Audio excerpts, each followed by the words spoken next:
vamos a hablar un poco de este tema de revisiones sistemáticas de la literatura, metaanálisis y metaanálisis en red. Preparé pues una corta agenda para esta intervención. Lo primero entonces es hablar un poco acerca de, bueno, cuáles son los objetivos de esta charla y entender también cuál es el proceso de una revisión sistemática de la literatura, del metaanálisis y por ende también de los metaanálisis en red. Y finalmente pues un resumen corto, ¿cierto? Con respecto entonces a los objetivos, la idea entonces es identificar por parte de todos nosotros cuál es la importancia de realizar una revisión sistemática y quién usa este tipo de evidencia, cuáles son las características que debe tener una revisión sistemática, cuáles son esos pasos que se deben seguir para hacer la revisión y finalmente entender qué es tanto un metaanálisis en red tanto un metaanálisis como un metaanálisis en red. Creo que para la mayoría de nosotros pues no es un secreto saber que las revisiones sistemáticas de la literatura son las formas más altas de evidencia consideradas hasta el momento. Revisiones sistemáticas que vienen pues a partir de ensayos clínicos, diferentes serían revisiones sistemáticas, claro, que vienen a partir de estudios observacionales, por ejemplo, debido pues a los sesgos que podría presentar o los sesgos que se pueden presentar en los estudios observacionales. Nos sirven las revisiones sistemáticas no solamente para sintetizar la evidencia disponible en algún área clínica en particular, sino que también conociendo qué información se ha publicado, podemos tener en cuenta o podemos saber cuáles son aquellos estudios que podrían realizarse en el futuro e identificar esas brechas que hay por ausencia o evidencia insuficiente en algún tema en particular. Algo que quizá muchos también saben es que cuando estamos hablando de decisiones basadas en la evidencia, bien sea decisiones clínicas, es decir, en nuestro día a día como clínicos, o bien sea a nivel poblacional, en este caso, por ejemplo, para la toma de decisiones en salud a partir o desde la perspectiva de una sociedad, usamos revisiones sistemáticas también, ¿cierto?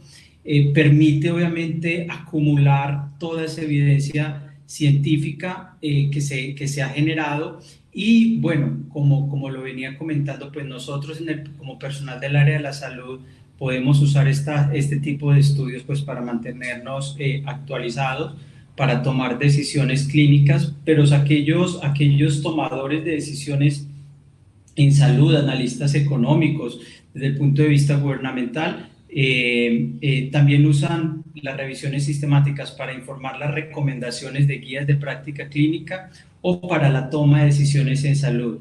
Usamos también entonces este tipo de estudios para identificar, justificar y refinar hipótesis, como ya lo comentaba antes, el deber ser sería también usar este tipo de información en políticas sanitarias para pues, formular directrices o guías y legislaciones. Hay otras agencias también que usan pues, este tipo de estudios para informar evidencia. Creo que todos estamos familiarizados con Cochrane y aquí hay otras agencias internacionales de las cuales creo que la mayoría de nosotros conocemos y que usan este método de síntesis de evidencia para informar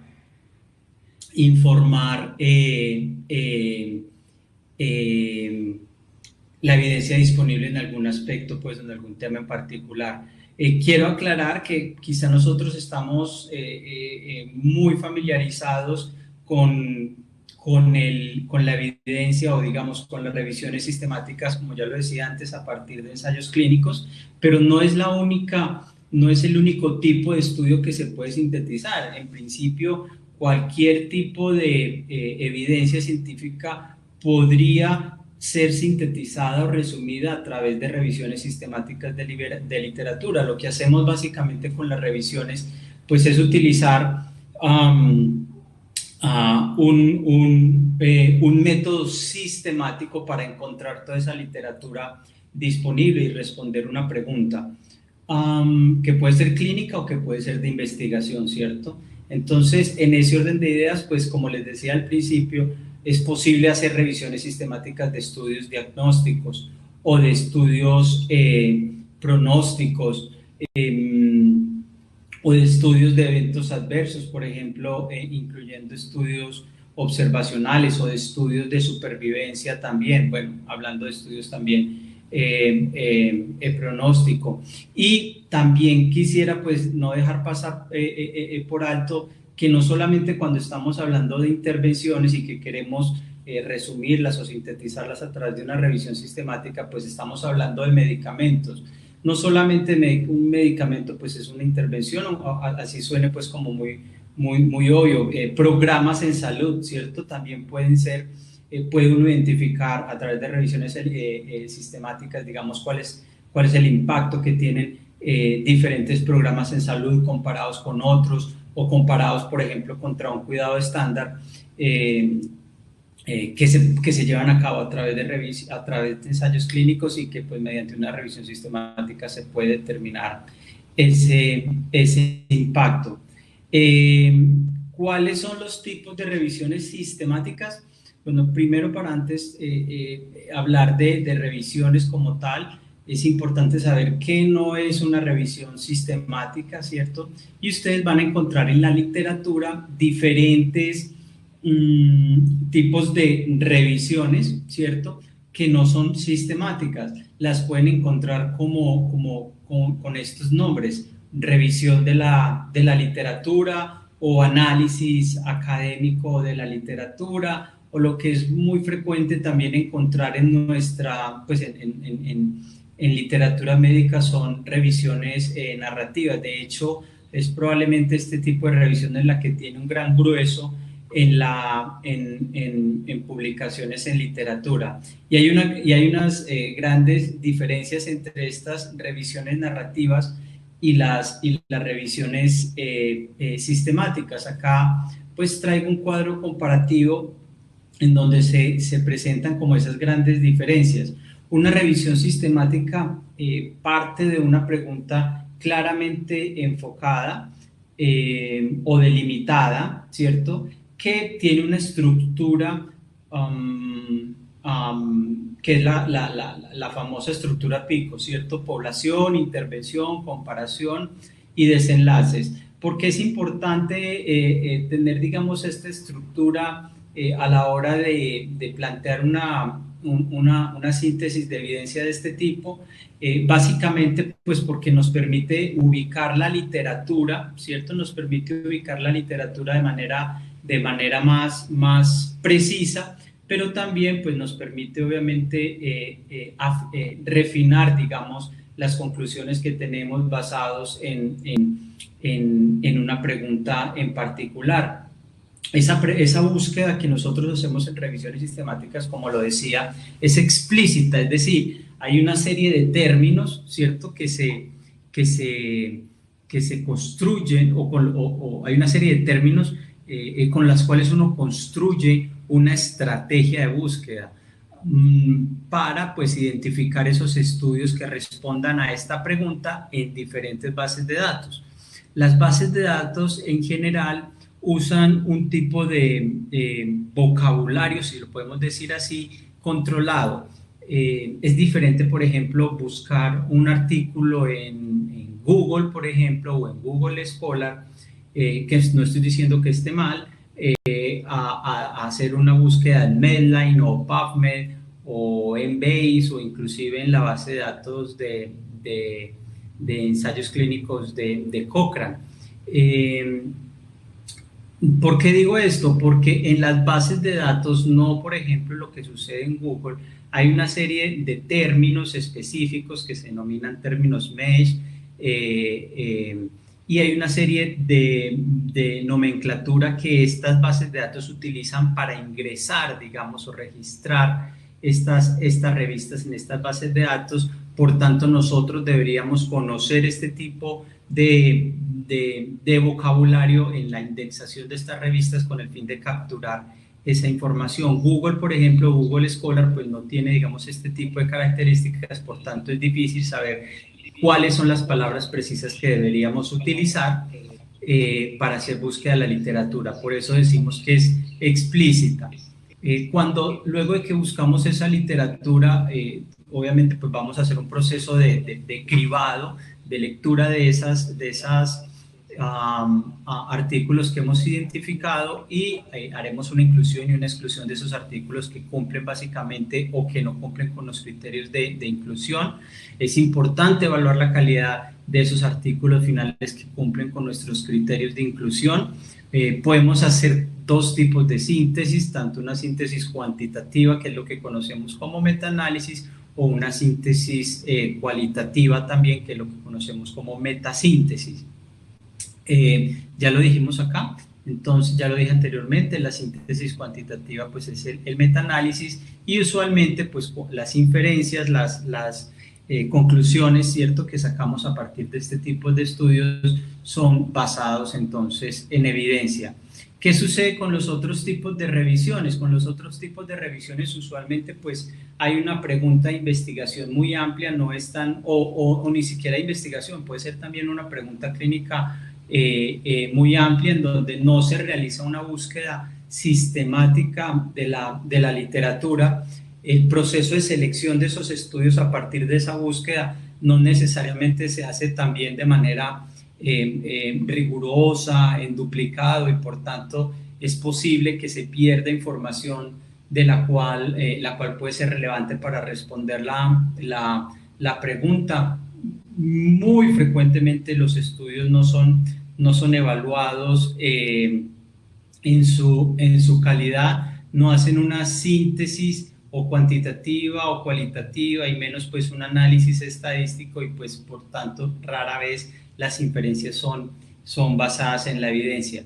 Este tipo de revisiones, para que ustedes se hagan una idea, son esas revisiones en donde, digamos, un autor o varios autores hacen la búsqueda de 2 o 3 artículos, o ni siquiera pues hacen una búsqueda sistemática, sino que toman 2 o 3 artículos y discuten un tema a partir de esos 2 o 3 artículos que ellos identifican o que escogen muchas veces de manera pues no sistemática. Entonces, claro, si tú discutes un tema a partir de una evidencia que probablemente no es toda la evidencia disponible que hay, pues obviamente las conclusiones no van a ser las más adecuadas y podrían estar sesgadas.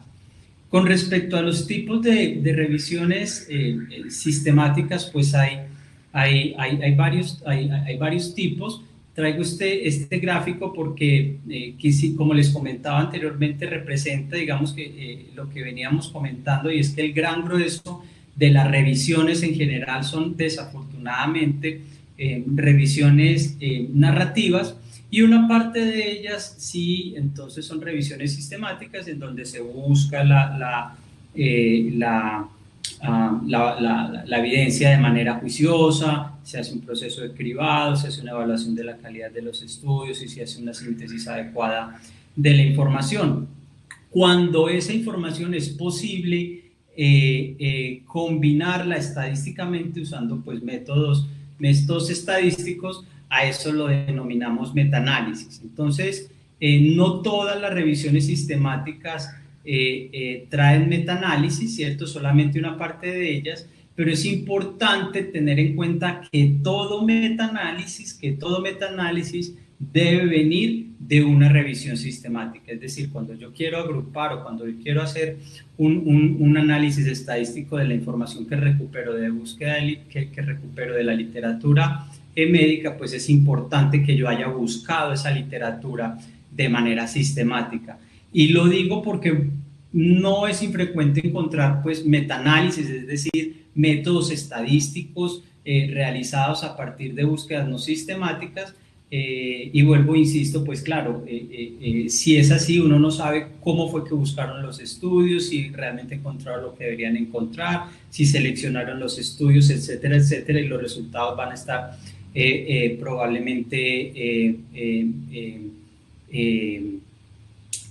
inexactos. Entonces, insisto, todo metaanálisis debe tener revisiones sistemáticas, pero no todas las revisiones sistemáticas pues, van a contener metaanálisis. Hay otros tipos de revisiones. Aquí, por ejemplo, están estas que son las revisiones rápidas, muy frecuente, de mucho uso por esta pandemia. Las revisiones rápidas siguen la misma o siguen una estructura similar a las revisiones sistemáticas de la literatura. Cuando estamos haciendo una revisión sistemática, digamos, convencional, usualmente dentro del proceso que les comenté, pues uno crea una pregunta, ¿cierto? Uno hace una estrategia de búsqueda para 2 o más bases de datos y hace un proceso de cribado de la información en duplicado.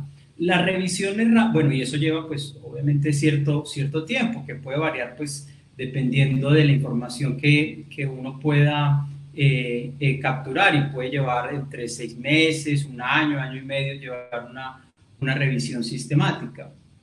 Depende también obviamente pues de la experticia que tengan los investigadores que realizan las revisiones sistemáticas. Depende también de cuánta gente con experticia o no se tenga dentro del grupo de trabajo, lo que pues obviamente está, lo que pues influirá pues en el tiempo de realización de esta síntesis. Entonces, en general, digamos, las revisiones sistemáticas con o sin metaanálisis pueden tomar bastantes meses, mientras que las revisiones rápidas se usan básicamente para, como su nombre lo indica, tomar decisiones rápidas en salud. ¿Qué diferencia hay entre estos dos tipos de revisiones? En que por ejemplo, en vez de realizarse la búsqueda en 2 o 3 bases de datos, se realiza solamente en una. En vez de tener 2 revisores que realicen el proceso de selección de los artículos, se tiene solamente un revisor.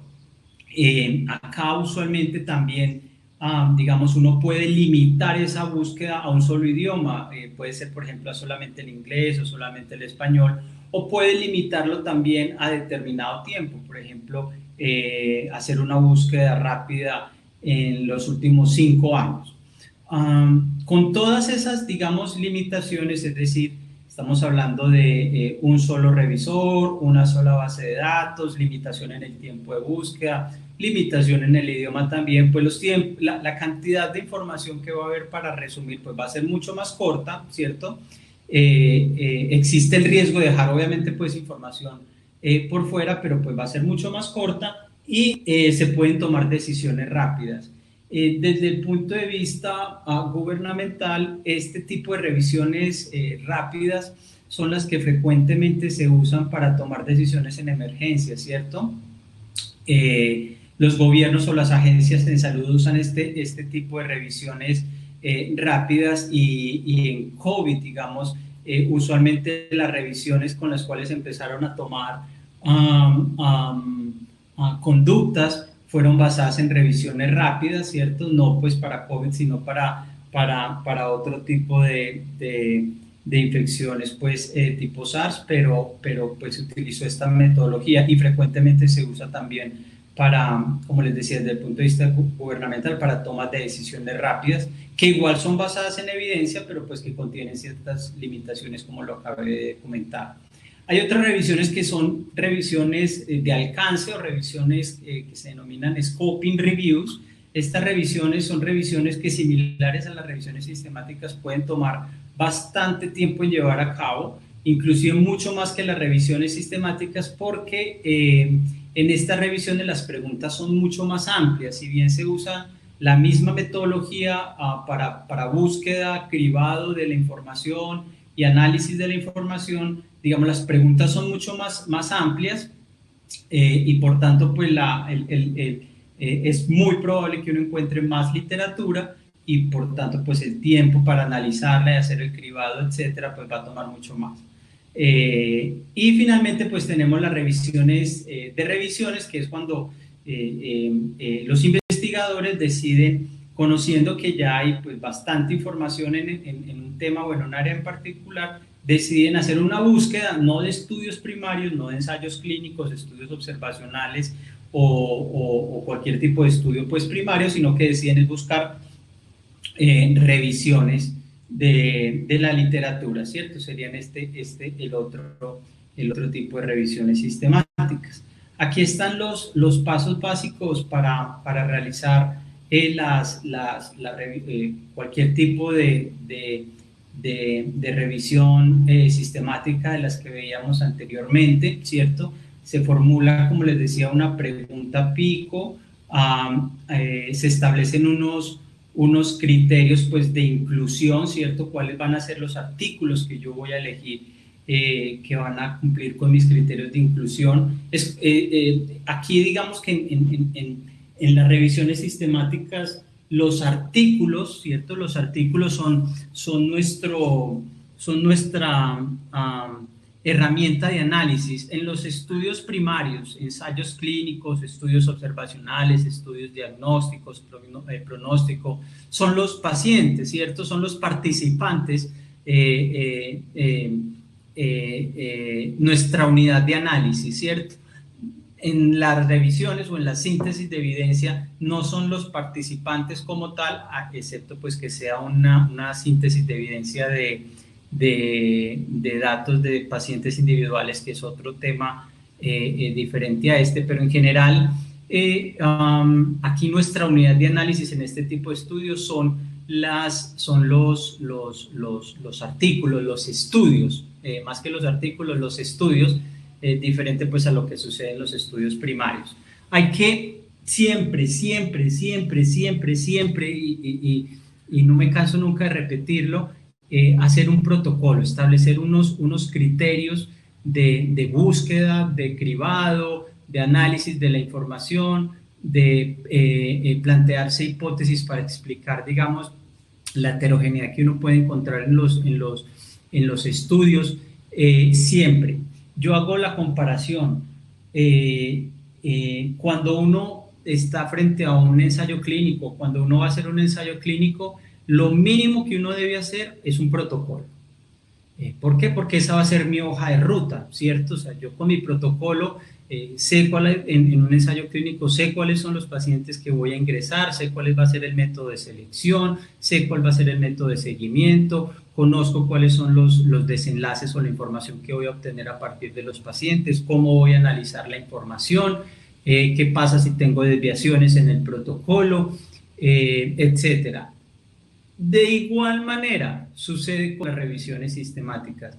No hay ninguna excusa para uno decir yo no hice un protocolo para hacer una revisión sistemática. Es lo mismo, es un estudio de investigación en donde obviamente la información la estamos tomando a partir de estudios primarios, ¿cierto? No de pacientes, sino de resultados de estudios primarios, pero uno como investigador debe saber hacia dónde va, ¿cierto?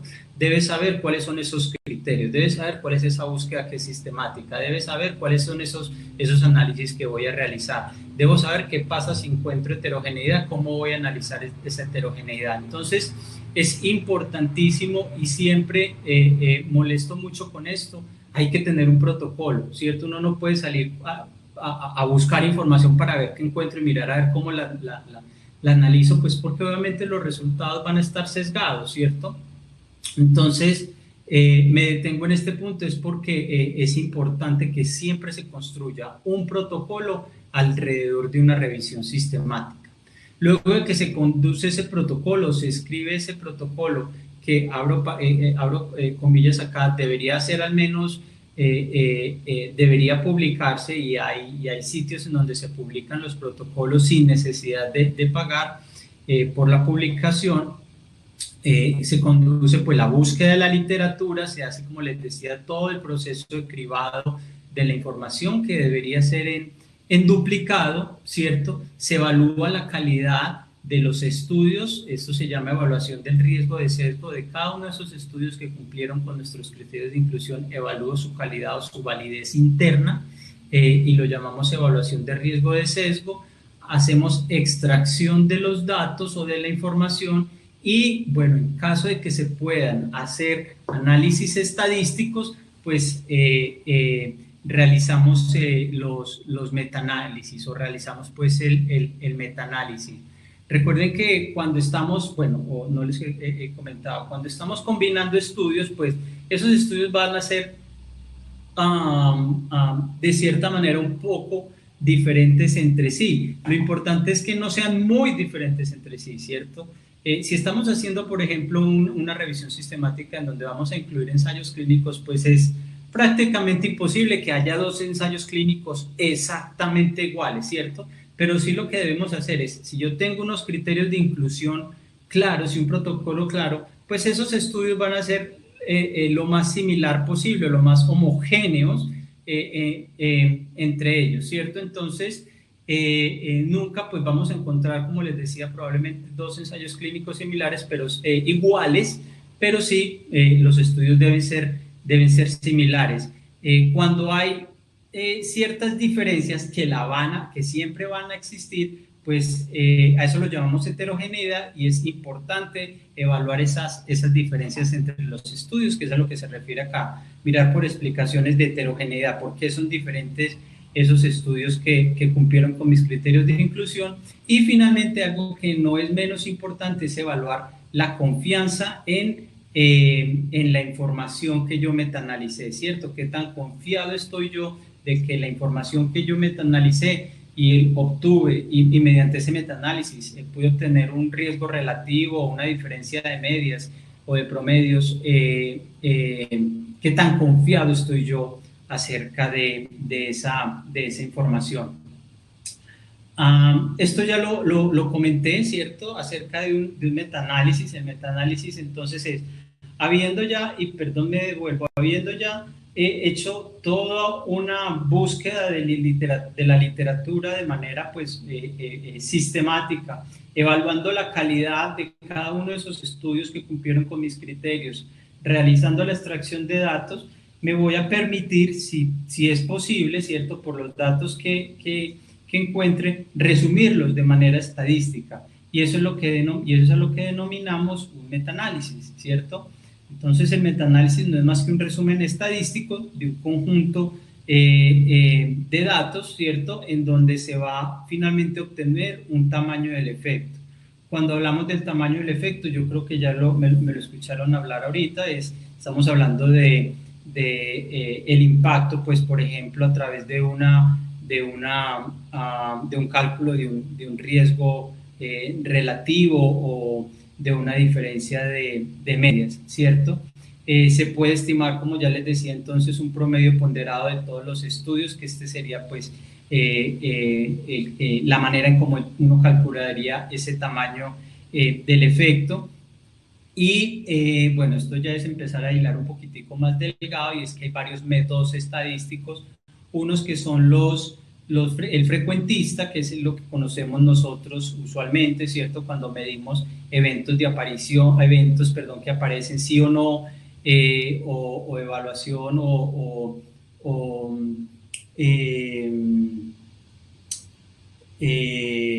medición de promedios, por ejemplo, pues digamos, la frecuencia de aparición de esos eventos se analiza mediante un método estadístico que es frecuentista, y cuando la aparición de esos métodos se realiza, pero es a partir de probabilidad de aparición, se usa otro método estadístico que también se usa en metaanálisis, que es método bayesiano, pero usualmente pues lo que hacemos son utilizar métodos estadísticos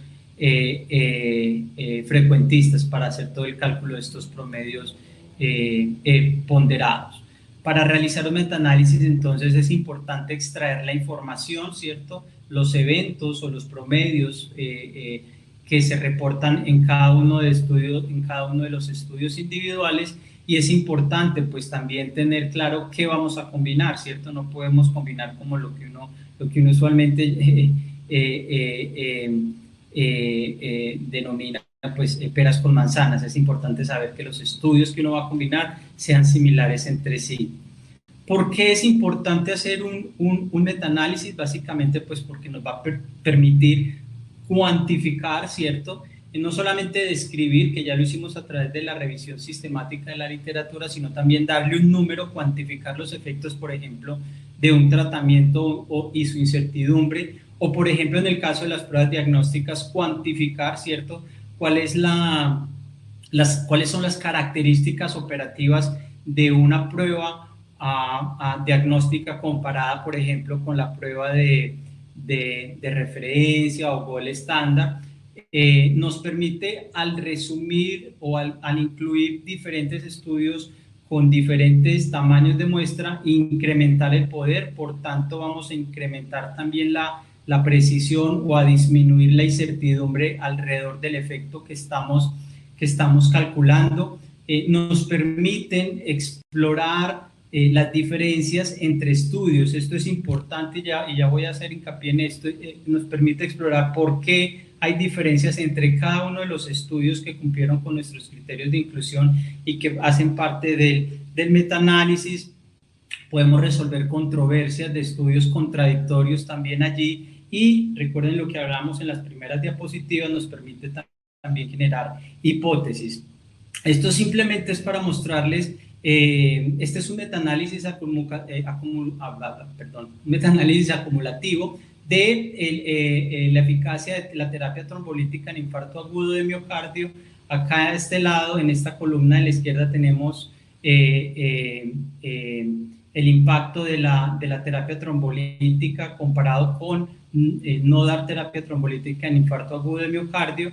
Vemos acá el número de años, ¿cierto?, o de décadas en las cuales se llevaron a cabo, y aquí ustedes ven diferentes ensayos clínicos comparando pues esta intervención contra no intervención, y el número de pacientes que se fueron acumulando a través de cada uno de estos ensayos clínicos. Cuando yo voy entonces metaanalizando toda esta información, ¿cierto?, voy aumentando mi tamaño de muestra, ¿cierto?, voy aumentando mi poder para encontrar una diferencia, y mis intervalos de confianza o mi incertidumbre se van estrechando, se van haciendo más precisos. No es lo mismo yo leerme acá 10 ensayos clínicos, ¿cierto?,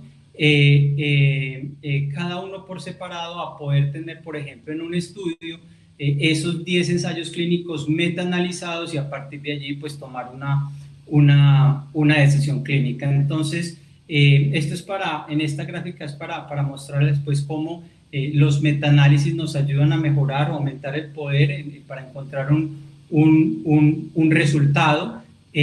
Nos ayuda también a ser más precisos en la información, y obviamente en el contexto pues de práctica clínica nos permite pues obviamente ser más ágiles a la hora de tomar decisiones en salud, ya que estamos pues tomando decisiones a partir de información que ha sido resumida de manera sistemática, y no mediante pues la lectura de estudios individuales, ¿cierto? ¿Cuándo no hacer metaanálisis? Y creo que esto es muchas de las preguntas, o es una de las principales preguntas que nos hacemos, ¿cierto? La idea no es combinar manzanas con naranjas, o peras con naranjas, o como quieran que ustedes lo deseen llamar. Siempre van a haber diferencias entre los estudios, siempre, insisto, no van a haber dos ensayos clínicos exactamente iguales, que hayan incluido la misma población, por ejemplo, que hayan tenido el mismo número de pérdidas en el seguimiento, que hayan usado las mismas estrategias de asignación aleatoria, de ocultamiento de la asignación, etcétera, etcétera. Entonces, siempre van a haber diferencias entre, por ejemplo, dos estudios primarios, ¿cierto? Lo importante es tener unos criterios claros para saber cuáles son esos estudios que me voy a permitir ingresar, que cumplen con mis criterios, y voy a poder combinar.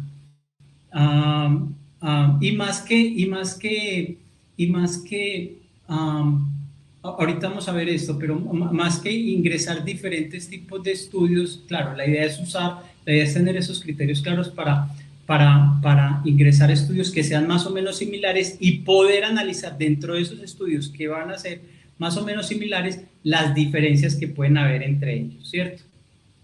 Un metaanálisis es bueno si los estudios ingresados son buenos. No estoy diciendo que los estudios tienen que ser de excelente calidad, estoy diciendo es que deban ser pues similares entre sí, ¿cierto?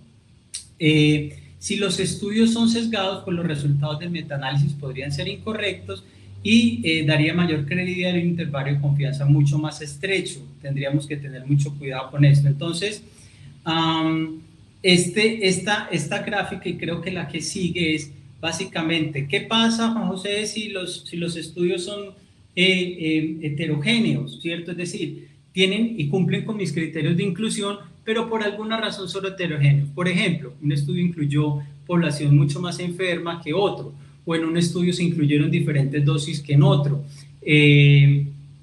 o el control que se utilizó en un estudio fue diferente al otro, pero cumplieron con mis criterios de inclusión. ¿Puedo yo hacer un metaanálisis? Sí puedo hacerlo en principio, si cumplen con mis criterios de inclusión. Lo importante, lo más importante es saber, ¿cierto?, en qué se diferencian, ¿cierto? O sea, en explorar esa diferencia o en explorar esa heterogeneidad y evaluar esa diferencia o evaluar esa heterogeneidad. Entonces,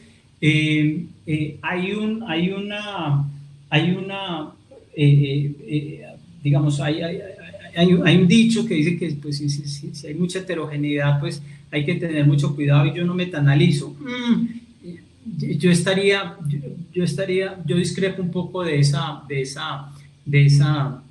ese concepto. Lo importante de la heterogeneidad es saberla explicar. Lo importante es que si yo tengo mis criterios de inclusión claros, si encuentro una alta heterogeneidad, yo debo explorar esa heterogeneidad. Yo debo ser capaz de decir mediante análisis estadístico, básicamente mediante análisis de subgrupos, por qué mis estudios son heterogéneos, ¿cierto? Más allá de no realizar un metaanálisis, lo importante es explorar esa heterogeneidad. Ya casi se nos va a acabar el tiempo, voy a pasar por acá. Entonces, pasos para realizar un metaanálisis, identificar las comparaciones por las cuales queremos realizar un metaanálisis, identificar cuáles son esos desenlaces o esos resultados que quiero analizar. Recordemos que recolectamos los datos de cada estudio, ¿cierto? Combinamos esos resultados y vuelvo, insisto, acá y pongo en rojito, voy a explorar o debo explorar también esas diferencias entre los estudios, es decir, voy a explorar, voy a analizar esa heterogeneidad que encuentro entre los estudios. Insisto, la heterogeneidad no es mala si no encuentro cómo explicarla, o mejor dicho, lo malo de la heterogeneidad es no analizarla. Lo malo de la heterogeneidad es no analizarla, ¿ok? Usualmente, pues este es un ejemplo, ¿cierto? Cuando yo tengo, cuando voy a hacer pues un metaanálisis y en general pues una revisión sistemática, ya dijimos que todo metaanálisis debe venir de una revisión sistemática, debo seleccionar, ¿cierto?, muy bien las comparaciones. Usualmente es una comparación pues de dos intervenciones o de dos comparaciones, ¿cierto? Y a esa comparación pues voy a buscarle unos resultados, que es lo que denominamos desenlaces, ¿cierto? Entonces, somnolencia, por ejemplo, al final del ensayo clínico. Si aquí dijimos que vamos a comparar la cafeína, café con cafeína versus café descafeinado, y voy a ingresar ensayos clínicos porque deseo saber cuál es la eficacia del café con cafeína versus el café descafeinado, debo decir sobre qué desenlaces o sobre qué resultados quiero saber esa eficacia. Entonces, una puede ser la somnolencia al final del periodo de seguimiento del ensayo clínico, ¿cierto? O la presencia de irritabilidad o la presencia de dolor de cabeza. Estos van a ser los resultados que yo voy a explorar, ¿cierto?, en mi ensayo clínico cuando lo voy a realizar. Y si quiero realizar pues una revisión sistemática, voy a buscar de manera vuelvo, insisto en la palabra sistemática, la información o los ensayos clínicos que tengan estas características, ¿cierto? Finalmente, pues voy a extraer la información de todos los ensayos clínicos que cumplan con estas características y realizaré pues un análisis de la información mediante pues el metaanálisis, usando pues herramientas estadísticas. Pero hay otro tema aquí el cual traigo también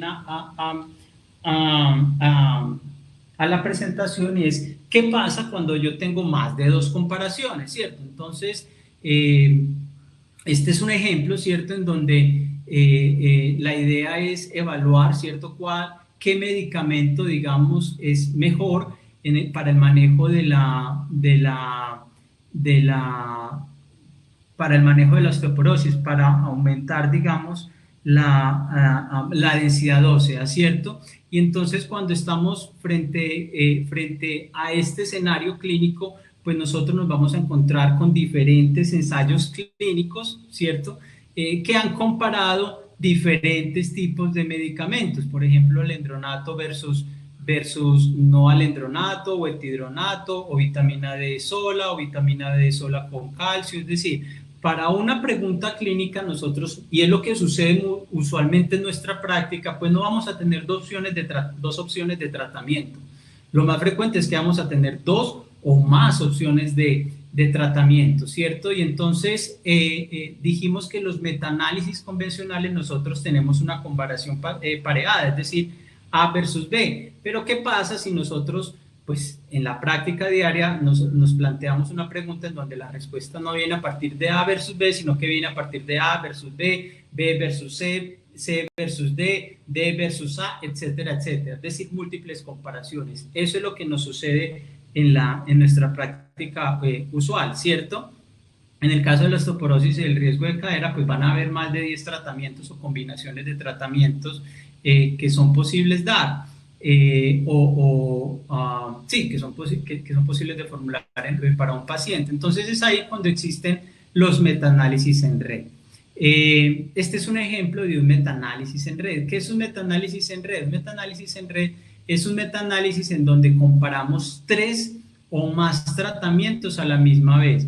En un metaanálisis convencional, como les decía, la combinación o la comparación, perdón, es pareada. Por ejemplo, yo puedo hacer un metaanálisis de vitamina D y calcio versus placebo, ¿cierto? Busco ensayos clínicos, voy a buscar ensayos clínicos para tratamiento de, no sé, de osteoporosis y reducción de fractura de cadera, para tratamiento de reducción de fractura de cadera en pacientes con osteoporosis, ¿cierto? ¿Qué es más eficaz, si la vitamina D con calcio o el placebo? ¿Y cuáles tienen más eventos adversos? Pero como les decía, esto no sucede en la práctica, ¿cierto? En la práctica nosotros tenemos otro arsenal de intervenciones, ¿cierto?, que compiten entre sí. Y en este caso, cuando yo en un metaanálisis quiero comparar 3 o más intervenciones que compitan entre sí, esto lo puedo hacer mediante un metaanálisis que se llama un metaanálisis en red. Esta es una gráfica en donde les traigo como para resumir qué es un metaanálisis en B. Estos son, claro, comparaciones pareadas. Usualmente esto es lo que hacemos en la gráfica en metaanálisis convencional, ¿cierto?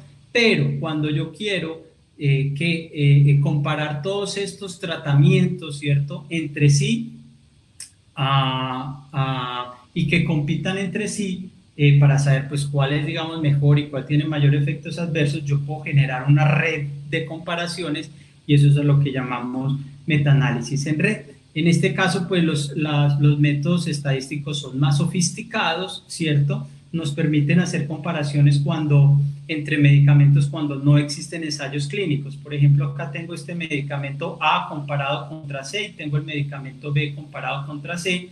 Y sé que aquí hay ensayos clínicos, pero sé que no hay ensayos clínicos comparando A versus B.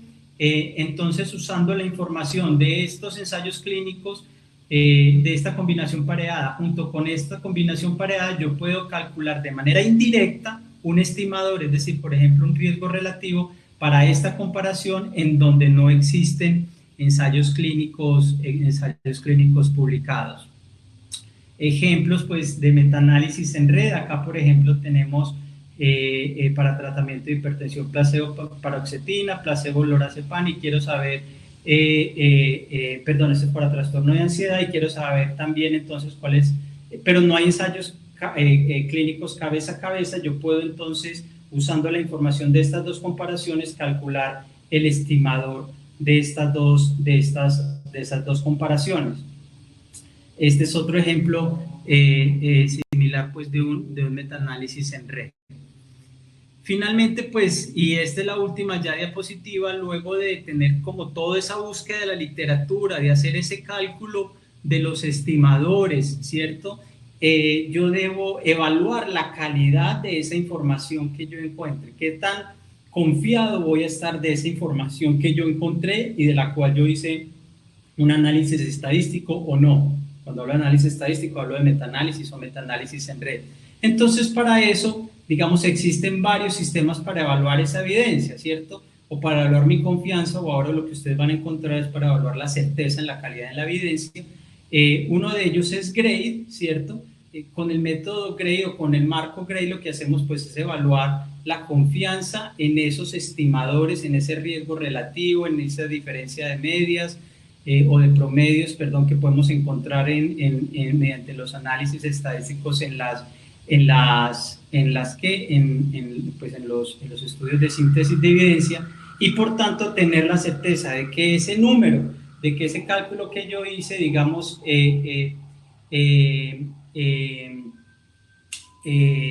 me da cierta confianza en ese estimador a la hora pues de obviamente yo tomar a la hora de yo tomar esa información para usarla en mi paciente o en mi práctica clínica.